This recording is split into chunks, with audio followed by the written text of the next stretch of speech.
presentation here to pass on to Mary. You won't be able to read this, but it says significant recognition or appreciation from the Australian Red Cross to the Baptist Church at Tea Gardens. And it was presented yesterday, and I went along, I thought, as a counsellor, and they introduced me to the Baptist Church, and I didn't understand what was going on. They called us up, and I didn't know why we were getting this. Didn't have a clue. But I was very gentle and accepted it, and then they told me what we had done. And apparently, our skills groups, our young ladies, make all these knitting squares for their rugs and teddy bears.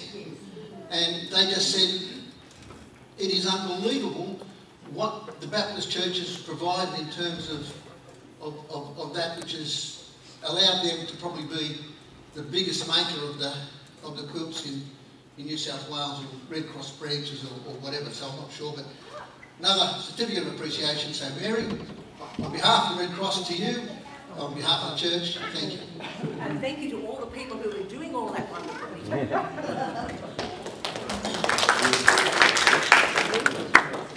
Okay, today we're going to have a look at something a little different, and I'm going to probably be a little different. We're going to look at the life of John Mark. And everyone's going to say, who? Not everyone. Not everyone. John Mark. Particularly the people who come to Bible study on a Thursday night absolutely know all about it. But I'm hoping today and over the next few weeks to absolutely challenge each and every one of you in working out where we fit in the church, what we are meant to be doing. I want to challenge you in terms of what you think of how our role as an individual is in the church. And you may be threatened because so much of what you probably believe and have been taught and taken on board, I have to challenge from Scripture. I don't want you to take my word for it. I want you to go back and check out what the Bible's saying. There is so much there that the church over time has taught that we've accepted and faithfully, which is probably not the way to go.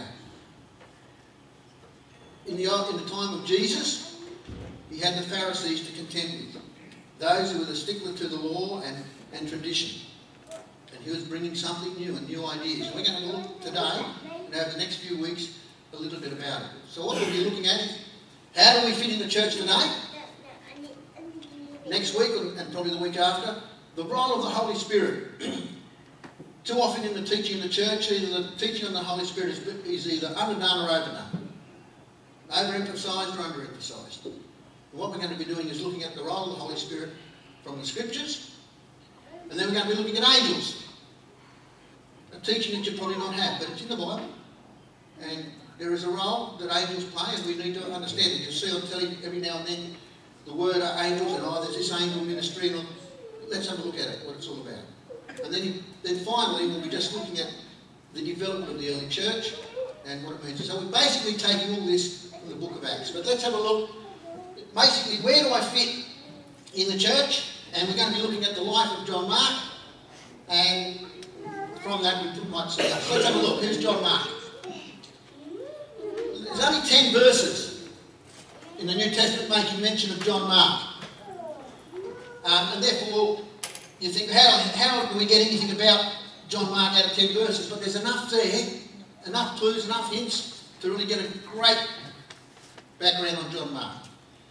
Now, we also know traditionally that the historical records that the Jewish people kept and others, and the early church fathers have been able to add to it, but we're just looking at it from the Bible perspective.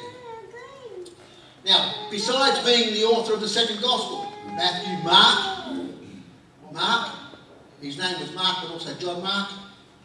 He had the Hebrew name John, but took on the Latin name Marcus, probably because his mother was a Jewish lady and his father was a Roman. But that's not clear in the Bible. but he was the young man at the Garden of Gethsemane during the betrayal of Jesus. We believe that because none of the other Gospels have it. It talks about a young man, and the way it's written, it would appear that Mark was writing about himself. He was the cousin of Barnabas. Some say nephew, or when they're arguing, cousin, nephew, you know. Some people are called cousin when they're actually nephew, or vice versa. And he was the son of Mary, who provided a meeting place for the early Christians.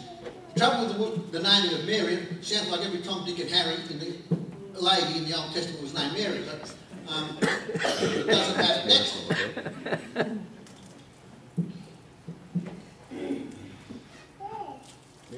Next.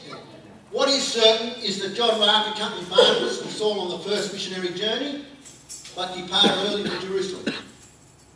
Barnabas and Paul were planning on making their second journey.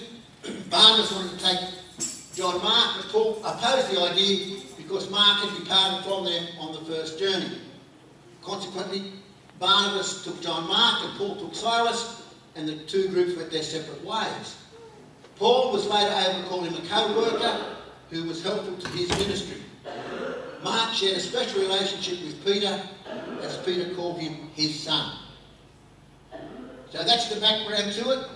That's the story. They're the verses that tell us about John Mark.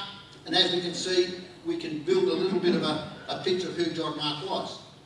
When you read verses in the Bible in isolation, they sometimes just appear. For instance, in one it just says, they went to the house of Mary, the mother of John Mark. So, right on, move on. It's only when you link the rest of the passages in the Bible do you find the importance of what was being said when it was being said. And so we need to look at the history of John Mark, and we turn it to our lives and ask ourselves these questions. Can you see the influence of God in your life journey? We saw there that John Mark was a young man. He ended up coming up and writing the book of Mark. He got to know Peter, he got to know Paul, he got to know Barnabas, and so on. He was a young man.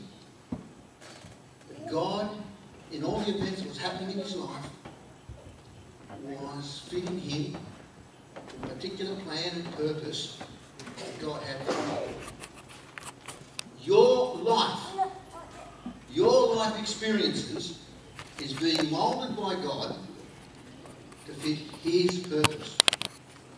Only you, not me, can carry out the task and program that God has got for you to do his will. Only you are fit for that purpose. If I try to do your job, it'll be a failure. Some might say, if I try to do any job, it'll be a failure. But if I try to do your job, it'll be a failure because God has called you, like he called John Mark, to a particular purpose that only you can fit. And the other important thing that we've learnt in that is that you belong to the family of God. You are not an individual. You are part of a family. And a family may think they're individuals, but they are the family and they work and cooperate together. They may have their disagreements, they may have whatever, but they are the family. They are not like the old song boy, I've forgotten his name, but he sings, Frank Sinatra, I did it my way. In the Christian church, you don't do it your way.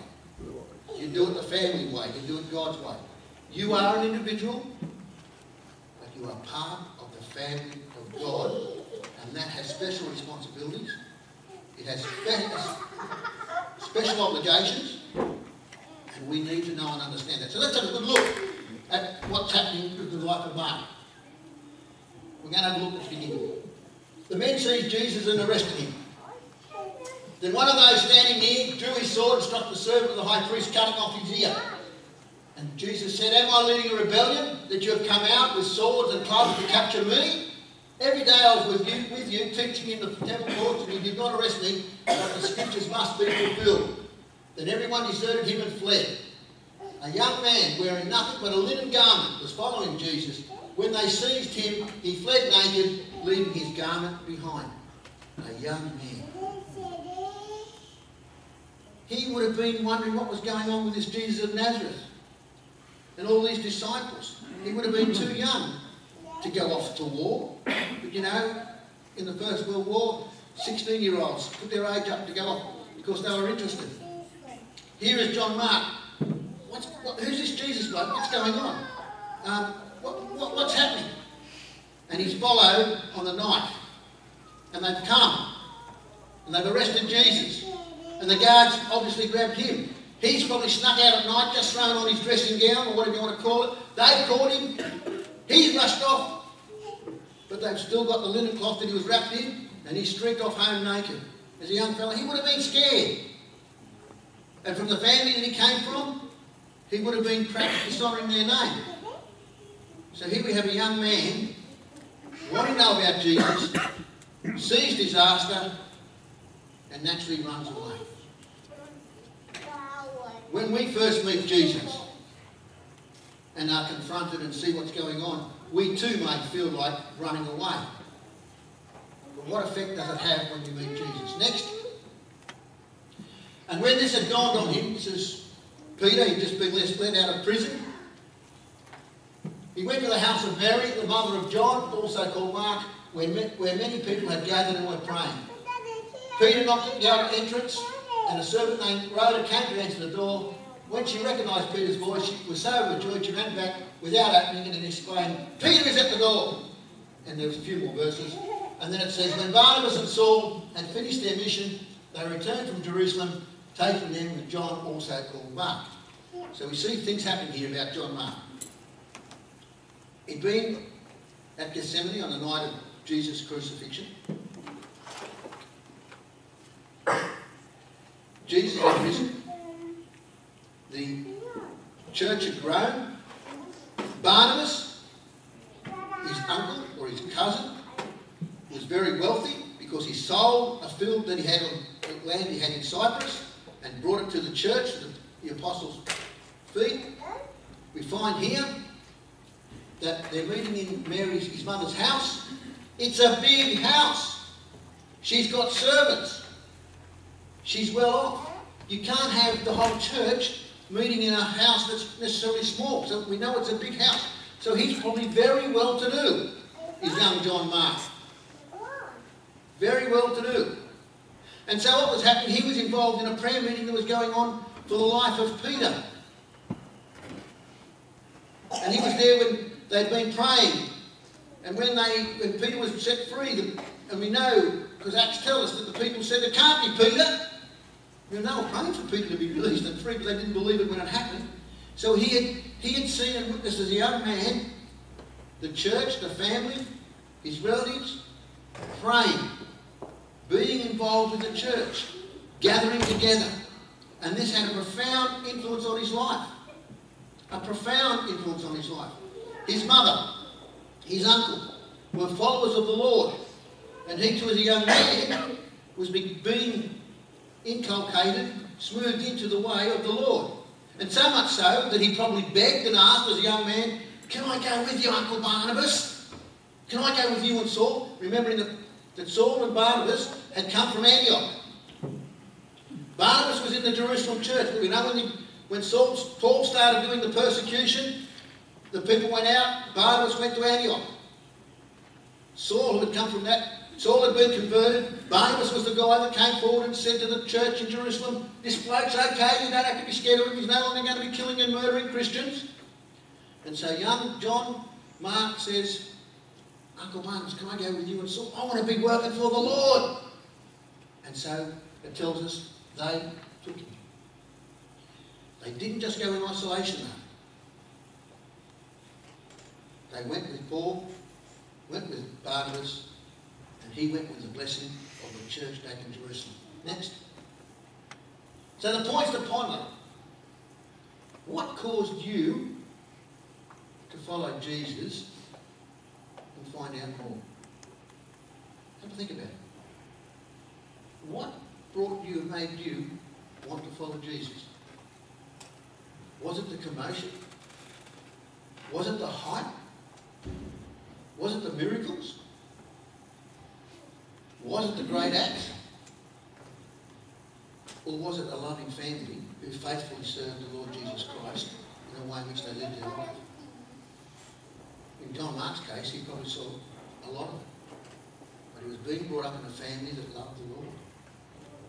What caused you to follow Jesus? What was your reaction when you met him? And the next point that we get from that, how important is it for you to gather? We know there that they used to meet in the synagogues and go along there, but the Christians then met in houses on a Sunday, the first day of the week, and fellowship. Today, too often, I'm an individual, I'm a Christian, I don't necessarily need to gather. Because no one, like me, I've got to meet with different people who just don't have the same interest or anything else. But the point is, it's been made here, the church is a group. It's not a group of individuals, it's a family. It's important for each and every one of us to gather. And even Paul later on says, do not neglect the meeting of one another. Assemble together.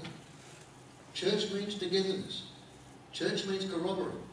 Church means synagogue. Church means congregating. We as a church, as an individual Christian, are meant to fellowship and associate one with each other. That's why it's important that we have home groups and Bible studies and music groups and family fun nights and prayer times together. Or whatever it is. It's not just for doing those acts that we do, it's for fellowship together. It's too easy for us in the church. So I'm an individual and that's where I'm going. Blow what the church and other people think. Well, I'm sorry. I'm sorry. We are part of the church. We're part of the church family. What our church family thinks is important is important. We just don't go off and blow our own trumpet without the support and fellowship and the blessing of the church. But unfortunately, too often in the church we hear, oh, the Holy Spirit told me to do this. Sorry, he hasn't told the rest of the church. We've all got the same Holy Spirit. So it's about communication. It's about fellowship. It's about understanding. Stop being individuals and start gathering. And then finally, who are you discipling? I don't think that John's mother, nor Barnabas, nor Paul, nor Peter necessarily knew the effect that they were having on the young fellow John Mark.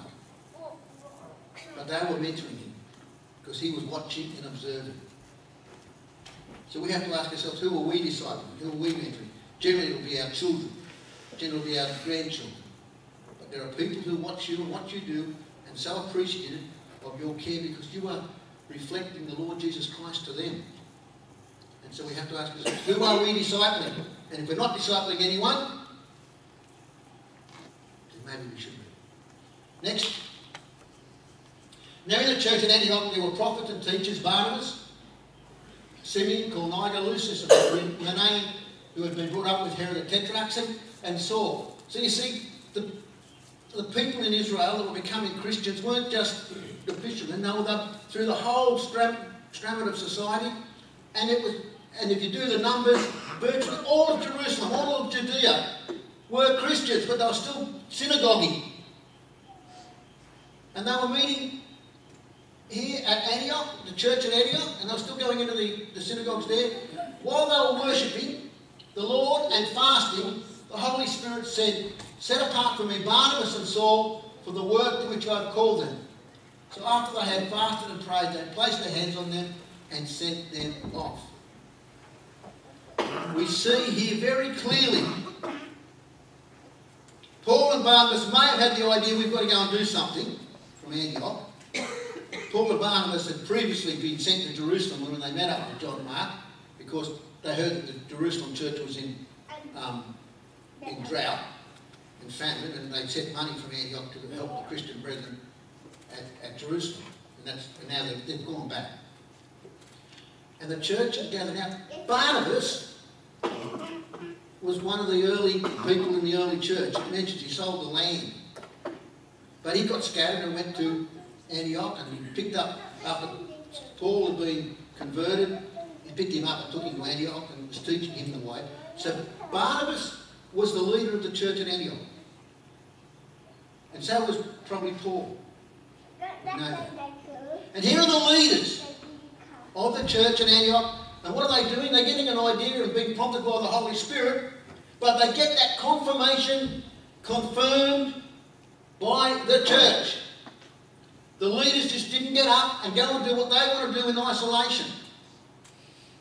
It had to be confirmed by the church. Now, whether you're a leader or you're not a leader, the principle is the same. The Holy Spirit will prompt you, but that prompting has to be confirmed by the church itself. And so, what if the church gets it wrong? You know, I want to be a jockey. The Holy Spirit's told me I'm going to be a jockey. And the church says, sorry, you're wrong. I could get in a huff and storm off and say they don't know what they're talking about, I'm still going to go and be a jockey. Well, the church might be right. I was never meant to be a jockey.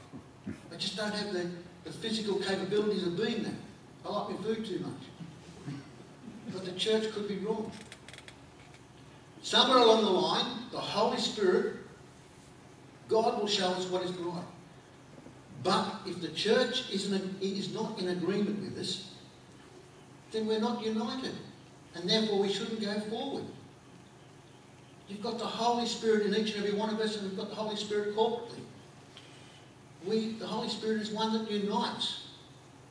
And so it is that they fasted and prayed, they placed their hands on them and sent them off. They blessed them on their journey. Next, the two of them, sent on their way by the Holy Spirit, went down to Seleucia and sailed from there to Cyprus.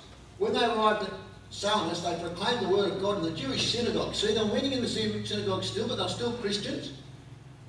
John was with them as their helper. So we find that, you know, maybe John had gone with them when he left Jerusalem and had gone back and was staying at Cyprus, where probably the family properties were. And he once again got out to be with Paul and Barnabas, and they started going around the whole island. They travelled through the whole island until they came to Paphos. Then Paul and his companions put out to sea from Paphos and came to Pamphylia, but John left them and returned to Jerusalem. Now, what we do know is that, and the rest of it's speculation. John was with them.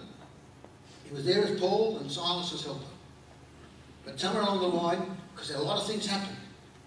You know, Paul was thrown out and stoned and all these sorts of things, and Barnabas, and there was all sorts of... Now, as a young man, and he sees what happened to Jesus back in his early days, he probably hasn't got the stomach to take the hassles that are going to be confronting people who are out there fighting for the Lord. And I don't blame him. You know, our Christian maturity sometimes isn't there. But we start and we do and we learn. And so he'd had enough and he left. John Mark, you know, he's a young fellow. We start out, we try, we stumble, we give up, we run away. Part of our life. Next. Let's have a look. Ministry is prompted by the Holy Spirit and blessed by the church. If your ministry is not blessed by the church, you go off on your own, then you will fail. You will fail. You see, when a person is sent from the church, that person knows they have the authority of all that are standing behind them. As a counsellor, when I go to a function and someone asks me a question, I can sort of say, yeah, I'll take it back and we'll see what happens. And I have no authority. But if I go as a deputy mayor in the place of the mayor, and a question is asked, I can make and say something, yeah, that's going to happen, because I'm doing it with a delegated authority that I have. When we go in our ministries, whether it's be making a cup of tea or evangelising in China, we go with the support and the authority of the church. When we go to the nursing homes or whatever, the people that go there go with the authority of the church. Because it's the name. Someone can walk into anywhere and say, I'm from the church. Well, where's your proof? What is it? You don't have it necessarily if you go on your own. Lots of times there's been, and there's nothing wrong with them, parachurch ministries have been set up to do ministries, that's fine. But the real ministry doing is being done on behalf of the church because it's who we are in a particular place. So we've got a ministry, it needs to be blessed and supported by the church. Now, like John, started off young fella, keen as mustard, and we have a little bit more age. No, yeah, we all start off and sometimes we burn out pretty quick. Sometimes we give up. But maybe the Lord has more to do with us. We may appear like we're failing. We've given up. But the Lord has not finished with us. He's going to be working in us, bringing us to maturity, bringing us to understanding. Part of it probably was, as he's got out there, he's come from a traditional family of Jews. And, you know, the Pharisees were part of that. And even Peter himself, you know, he didn't want to go to the Gentiles, even though Jesus said so. And Peter had to learn, you've got to go to the Gentiles. So he was probably John Mark being brought up as young. Hang on, we're going out making all these heathens suddenly become Christians, and they're not being converted to Jews, and they're not even going into the synagogue to meet the synagogue requirements. And this could be really just, well, this is what I was brought up. This is what Paul and Barnabas are saying. I don't get it, I don't understand it. I've got to go back and learn. I've got to do my homework. Events can happen in your life that cause you to have a good think about what you're doing in your life and what direction you're taking. But you've got to ask and seek the Lord. You've got to be led by the Holy Spirit.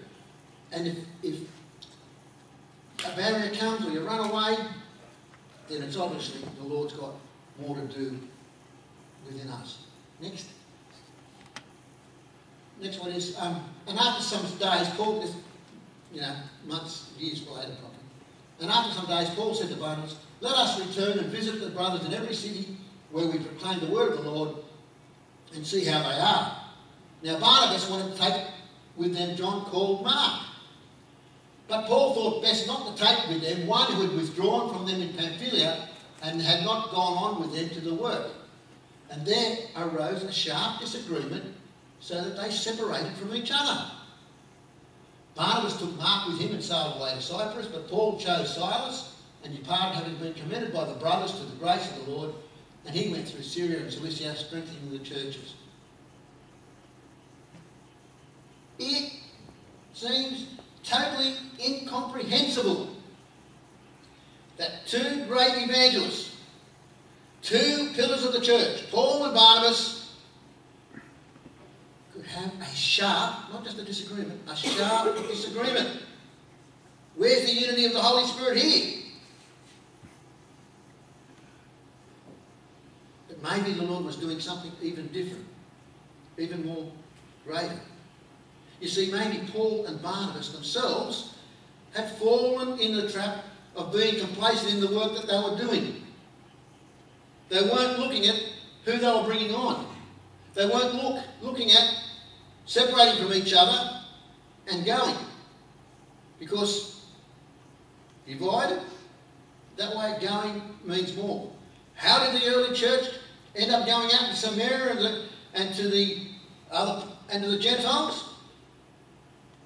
They had to be persecuted because they became so wrapped up in the love and the things that were going on at home and the comfort of the club known as the early church, they forgot to be obedient to the call of God.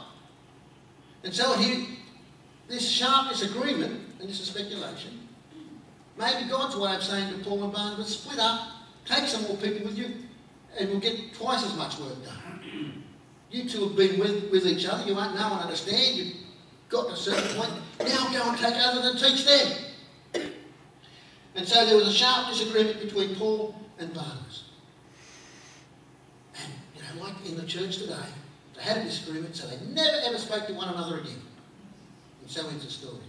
No, absolutely not. And we'll learn why. Next. Now, we read here, Epaphras, my fellow prisoner in Christ Jesus, sends greetings. This is from Paul. Sends greetings to you, and so do Mark, Aristarchus, Demas, and Luke, my fellow workers. Here is Paul, some 10, 15 years later. He's writing to the people, to Philemon, and saying, my co-worker, Mark is with me, as is Timothy. We often hear of Timothy because he got a couple of books there. But he was a young man as well. Mark. He had a sharp disagreement with and wouldn't take him on his journey. But 10 years later, here's Paul and Mark fighting for the Lord together. They made up. The Holy Spirit did what it had to do and brought them together again to fight a united cause. Mark had matured. He'd grown up. He became an evangelist. God got the work done that he started off 10 years earlier. It was done in God's time frame, not in Mark's, nor Paul's. We read on in Colossians. Aristarchus, my fellow prisoner, greets you. And Mark, the cousin of Barnabas, or the nephew, talking about that. Concerning him, you have received instructions. If he comes to you, welcome him. That tells us it's not only that he made up with Mark, but he's also made up with Barnabas. Right? He's mentioning how great Barnabas is. They're talking. They had their disagreement. They probably both were wrong, Barnabas and Paul. But they probably realised that God's doing things. And then he goes, Luke alone is with me. Get Mark and bring him with you, for he is very useful to me for ministry. 10 years earlier, what would have been Paul's assessment of Mark? I'm not going to take him because he is useless to me for ministry. Now he is useful for me for ministry. So if you had a knockback, a setback, I've heard people go and say, oh, I've gone to Bible college or whatever it is, and I go to want to be a minister, and I've got to deliver a sermon or something, and they tell me it's hopeless and it's no good, and I'm never going to do that again. Hang on. If the Lord's calling you to do something, just because you've got a kick in the teeth doesn't mean you've got to run away. It means you may have to persevere. Maybe you're being told you're not good enough and you've got to do this, this and this. I look at what this church did a couple of weeks ago in getting Anita to help do the books in the church. Alan, who's got, accounting degrees up and down his arm that you count on, did a wonderful, fantastic job. The church has looked, well, why don't we try Anita? But with the support of Peter and Keith. And then suddenly the church said, oh, that sounds like a good idea. You see, the unexpected happens. The Lord takes us and uses us as we need to be used. And then it goes on. She who was in Babylon, who was likewise chosen, forget Babylon a bit, sends you greeting, and so does Mark, my son. This is from Peter. Peter saw Mark as his son. He had a special relationship. Peter, when Mark went back from Paul and Barnabas, probably got to know Peter, because Peter was the big wig in the church in Jerusalem. And he sat at his feet and he learned. And he learned. And he learned. And he failed.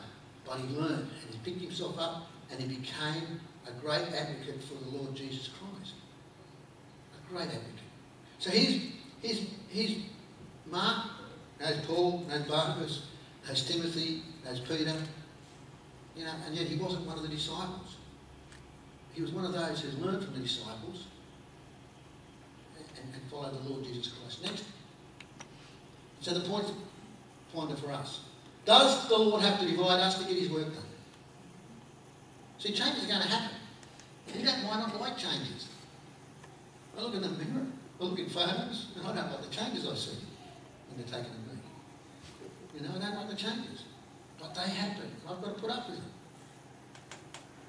But, churches often get in fight and have disagreements. Is that the Lord's way of getting us to get the work done?